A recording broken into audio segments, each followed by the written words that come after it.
दोषी चस्माको तेस्रो भाग रहेको छ। हरिदत्त हरिदत्त मेरो सहपाठी थियो। त्यसको चेहरा उसिनेको आलु जस्तो रक्तहीन थियो, तर गालाको सबभन्दा उठेको स्थानमा 2-4 चायाका दाग थिए।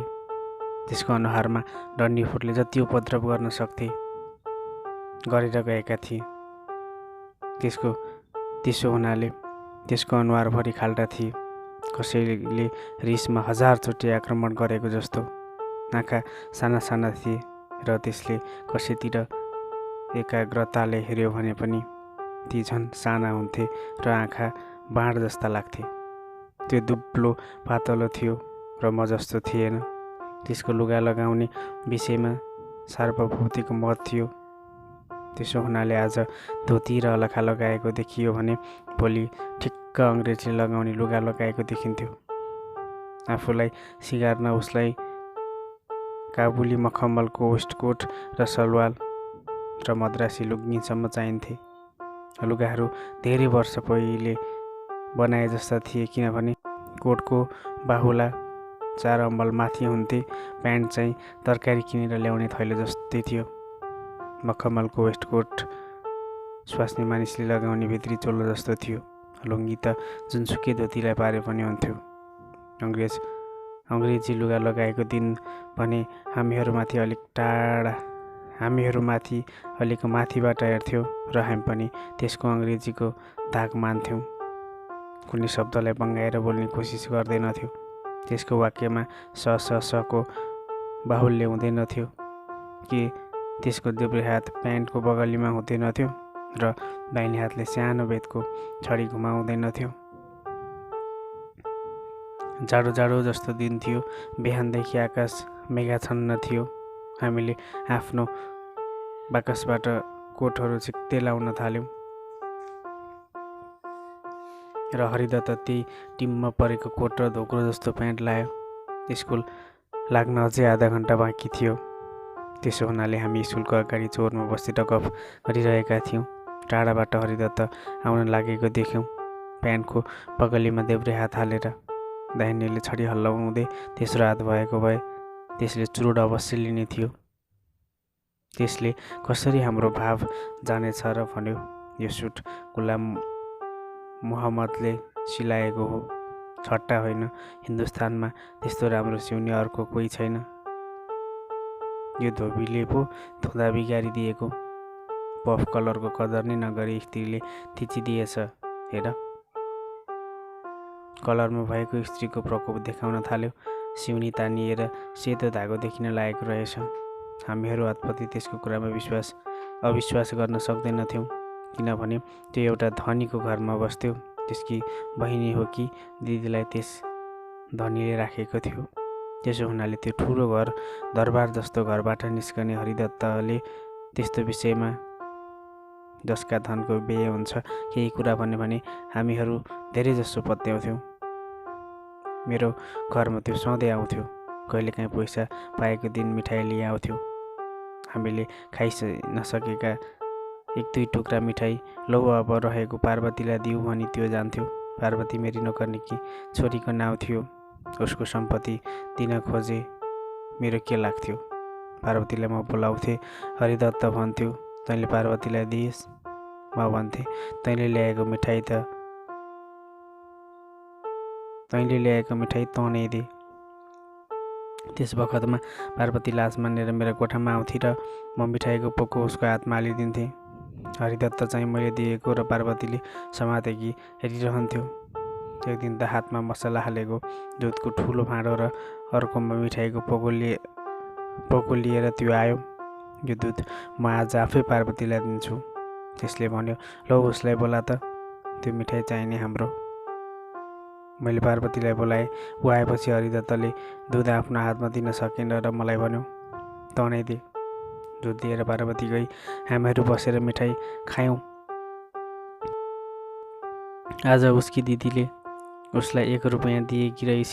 त्यो रुपैयाँ पाउने बित्तिकै मिठाई र दुध किन्न मात्र बाटामा विलम्ब गरेर ऊ सोझै घर पुगेको थियो। हरिदत्त ढुक्क अडिएर मेरो काँधमा हात राखेर भन्न थाल्यो, म पार्वतीलाई प्रेम गर्छु। म चक्क परेँ। त्यो भन्दै गयो, अब मेरो तिमी सहायता गर। म आत्तिएँ। तिमी दोस्त हौ। मित्रको अब कर्तव्य गर। मित्र ज्यानसम्म दिन तयार रहन्छ। मैले आफ्नो रगत बगाएर तिम्रो केही भलो हुन्छ भने म आफ्नो रगतसम्म बगाउन तत्पर छु। दोस्तीको यत्रो ठुलो कर्तव्यका सम्मुख म निरुत्तर भएँ। यसमा उसको कसरी भलो हुन्छ भनेर सोध्नु त्यो बेला तुच्छ ठहराएँ।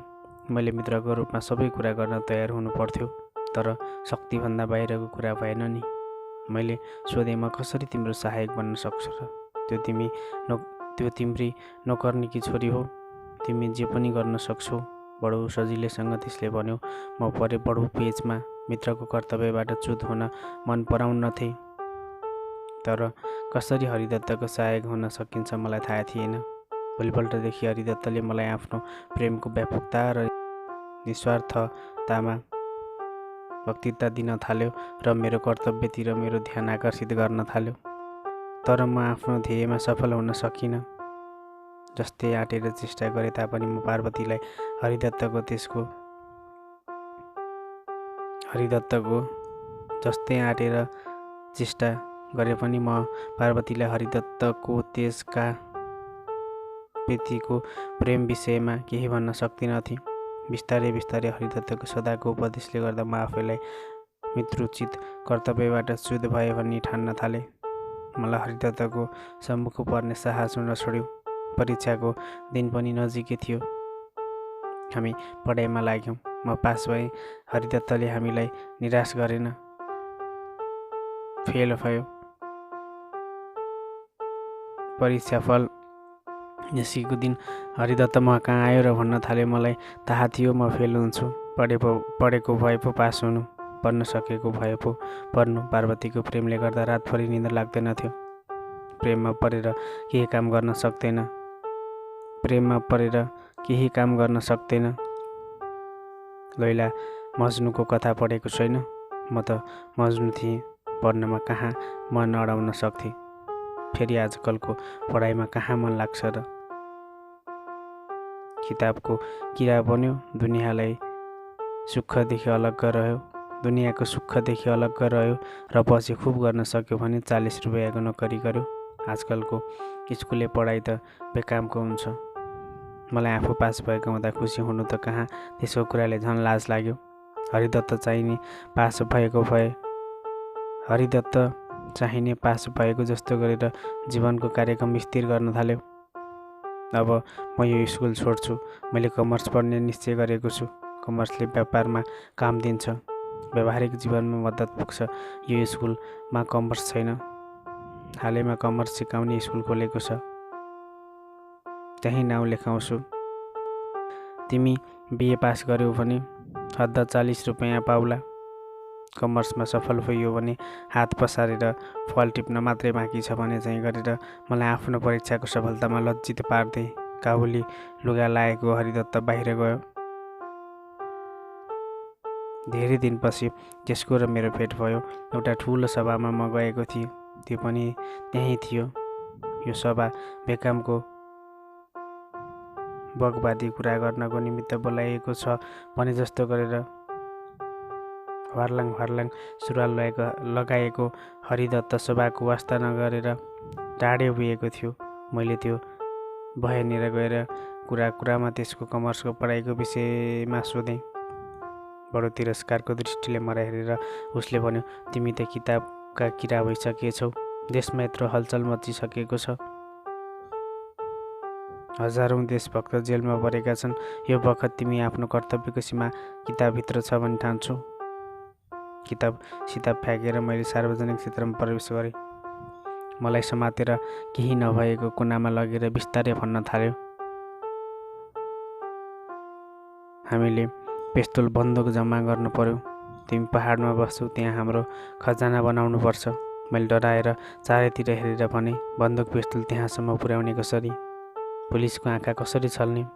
हरिदत्तले सजिलैसँग भने, चिनीको बोरामा म हतियार भनेर चलान गरौँला। तिमी त्यहाँ पुगेपछि तिनलाई एक ठाउँमा जम्मा गर्नु कसैलाई शङ्का नै पर्दैन। चिनीको बोरामा पिस्तोल छ भन्ने कसलाई थाहा हो? त्यो गुप्ती पुलिसको इन्सपेक्टर हो। हेर उसको दृष्टि म माथि छ। हाम्रो जीवन त 24 घण्टा खतरामा रहन्छ। काला पानीमा जीवन बिताउनु पर्ने हो कि फाँसीको डोरीमा झुन्डिनु पर्ने हो। तर देशको निमित्त मैले त आफ्नो शरीर अर्पण गरिसकेको छु। त्यसै बखतमा एउटा मान्छेले आएर त्यसको हात समातेर त्यसलाई लग्यो। जाँदा जाँदै त्यसले मलाई सम्बोधन गरेर भन्यो, हेर है, मैले भनेको नबिर्सनु। अहिले मलाई फुर्सद छैन, यी काममा हिँडुल गर्नु पर्यो। पछि भेट भएमा सारा प्लान छलफल गरौँला। एक दिन कोर्टबाट फर्केर म आफ्नो कोठाको झ्यालबाट तल सडकमा हेरिरहेको थिएँ। सामुन्नेको बाटोबाट हरिदत्त आइरहेको थियो। मैले कराएँ, हरिदत्तले उँभो मुन्टो लाएर हेरौँ। मलाई देखेर आफ्नो सारा दाँत देखाएर हाँस्यो। म तल झरेर त्यसलाई लिएर माथि आएँ। यतिका दिनले 7-8 वर्षले उसको अनुहारमा केही परिवर्तन पाएको थिएन। मलाई त आफू धेरै छिप्पिसके जस्तो लाग्थ्यो, तर ऊ त जस्ताको त्यस्तै, केवल अलिक दुब्लाएको, पहेँलो मुख झन् पहेँलो भएको, साना साना आँखा झन् तल भाँसिएका। मैले सोधेँ, तिमी यहाँ कहाँ? उसले पहिले मेरो कोठाको चारैतिर आँखा घुमायो। बिस्तारै एकाएक कुरामा उसको दृष्टि अड्थ्यो। पछि उसको दृष्टि एउटा चोलोमा पर्यो जो भुलले वा असावधानीले बिछाउनमै छुटेको थियो। त्यो को? चोलोलाई देखाएर हरिदत्तले भन्यो, मेरो पत्नी। मैले त्यसको हात समातेर त्यसलाई सोझै बिछानामा तानेर बसाल्दै भने, चोलीलाई एउटा कुनामा हुर्याएँ, तिम्रो त बिहा भएछ, पैसा पनि कमाउँछौ क्यारे। फेरि उसले कोठामा चारैतिर हेऱ्यो। मैले सोधेँ, तिमी यहाँ के हेरिरहेका छौ? म त व्यापार गर्न आएको छु। आजकल चियाको व्यापार गर्छु। बिस्तारै बिस्तारै उसलाई आफ्नो पुरानो जोस र उत्साह आउन थाल्यो। चियाको व्यापारमा आजकल खुब धन छ। ल्युटनले ब्रोन्डले करोडौँको रुपियाँ कमाए। अरू व्यापारमा हानिको डर हुन्छ, यसमा त हानिको डर छैन, नाफा मनग्गे छ। मैले फेरि सोधेँ, यहाँ कहाँ बसेका छौ? तिमीलाई फुर्सद भए डुल्न जाउँ। उसले प्रस्ताव गर्यो, भोलि आएर तिम्री श्रीमतीसँग भेटौँला। अहिले त मलाई फुर्सद छैन। व्यापारमा समयको बडो मूल्य छ। मसित हिँड, म जान तयार भएँ। कुन कोप्चा र अँध्यारो गल्ली हुँदै यस्तो गल्लीमा मलाई लिएर गयो जहाँ सूर्यको किरण कहिले प्रवेश भएको नहोला। त्यही गल्लीको उपयुक्त एउटा घरभित्र हामी पस्यौँ। त्यसले एउटा कोठा लिएको रहेछ। कोठाको बारदलीमा उसको भान्साघर रहेछ। एउटा दम चुलो, पानीमा ठाडिएका भातका सिता, नमाजेको थाल र पानी हालेर निभाएको कोइलाले बारदली नै भान्साघर हो भन्ने प्रमाण दिइरहेको थियो। बस्ने कोठामा 3वटा बोराभरि चिया थियो। एउटा बोरा त खुलेको थियो, 2वटा सिएका थिए। कोठाभरि चियापत्ती छरिएका थिए र चियाको गन्ध कोठामा रगमगिएको थियो। माथिको तख्तामा छापेका कागतका मुठा थिए। कोठाभित्र पसेर उसले मलाई बस्ने इसारा गर्यो। आफू मेरो स्वागतमा चिया बनाउने तर्खरमा लाग्यो। मैले खसेका कागजका पाता टिपेँ। चियाको विज्ञापन रहेछ। सबभन्दा माथि एउटी केटीको तस्बिर थियो। हरिदत्तले बारदलीमा चुलो सल्कायो। त्यसको धुवाँ कोठामा भरिन लाग्यो। बारदलीबाटै चुलो फुक्दा फुक्दै हरिदत्त भन्न लाग्यो, चियाको व्यापारको केन्द्र बङ्गाल हो। चीनमा चिया हुन्छ, तर हिन्दुस्तानको चियाको जस्तो माग दुनियाँमा छ त्यस्तो चीनको चियाको छैन। दार्जिलिङको चिया दुनियाँमा नामी छ। यस व्यापारपट्टि मेरो ध्यान आकर्षित गर्ने एउटा गुजराती सज्जन हुन्। म बम्बईमा थिएँ। जब चियाको पानी पाक्न थाल्यो, त्यसले मनेर आएर भन्यो, दुध र चिनी त छैन, मेरो त त्यसै खाने बानी छ। चियामा चिनी हाले, दुध हाले, चियाको स्वाद नै के नि? तर तिमी त चिनी दुध नहाली खान सक्दैनौ कि? मसँग त अहिले 1 पैसा पनि छैन। मैले पैसा झिकेर दिएँ। ऊ कुद्दै गएर दुध र चिनी लिएर आयो। बिहान पकाएको एउटा मोटो रोटी एक टुक्रा मलाई समात्न दिएर अर्को आफैले लिएर गिलास र एउटा कचौरामा चिया लिएर आयो। मैले गिलासको चिया समातेँ। चिया खाँदा कुरा हुन थाल्यो। हरिदत्तले सोध्यो, तिमी कुन चिया खान्छौ? मैले भने, लिप्टन। लिप्टनको कुन ब्रान्ड? हरियो लेबल। यहाँ उसले ज्ञान देखाउने मौका पायो। लिप्टनको चिया त जुत्थो हुन्छ, खालि विज्ञापनको भरले उसको बिक्री हुन्छ। सबभन्दा असल ब्लेन्डिङ त ब्रुक बोन्डको हुन्छ। लोप्चु ब्रान्ड खाएका छौ, तर मेरो चियाको गन्ध सबभन्दा असल छ। विज्ञापनको तागत उठाएर मलाई देखाउँदै भन्न थाल्यो, यो कसको तस्बिर हो चिन्यौ? राम्ररी हेर त, ब्ल्याक मेरो बनेन, अलिक अनुहार मिल्दैन, सफा छपाई पनि छैन, पार्वतीको हो, चिनेनौ? जब ती गुजराती सज्जनले मेरो ध्यान चियापट्टि आकर्षित गरे, मसँग त पैसा थिएन। यसो हुनाले दाजुको 300 रुपियाँ चोरेर नै भन्नु पर्यो लिएर आएको थिएँ। त्यसैले चिया किनेर यो विज्ञापन छपाएँ। मेरो कम्पनीको नाउँ पारु हो। मेरो पार्वतीप्रतिको भावनालाई अमर पार्न उसको नाउँमा मैले यो कम्पनी खोलेँ। सच्चा प्रेम हो यो। पार्वती आजकल कहाँ छे? मैले उत्तर दिएँ, उसको बिहा भयो, 2वटा छोरा छन्। त्यहीँ आउँथ्यो नि, गोरो छेत्री, बाँसुरी बजाउने, कहिले कहिले मेरो काम पनि गर्थ्यो। रणवीर क्या? हो, उसैसँग उसको विवाह भयो, सुखैसँग होली। हरिदत्त एकछिन चुप लाग्यो। एकछिनपछि फेरि भन्न लाग्यो, यही चियाको बलले मैले रुपियाँ कमाउनु छ। अहिलेसम्म त केही बिकेको छैन, तर चिया नबिक्नु यो हुनै सक्दैन। जसले मेरो चिया एकचोटि चाख्छ उसले फेरि लिप्टन र ब्रुक बोन्ड केही मन पराउने छैन। व्यापार एकैचोटि हुने होइन, बिस्तारै बिस्तारै हुन्छ। व्यापारमा धन छ। बाबु अलिक दिन पर्ख, यही चियाले म लखपति हुन्छु। रोटीको आखिरी टुक्रा निलेर चियाको एक घुटको खाएर उत्साहसँग हरिदत्त पैसा कमाए पछिको कार्यक्रम निर्धारित गर्न थाल्यो।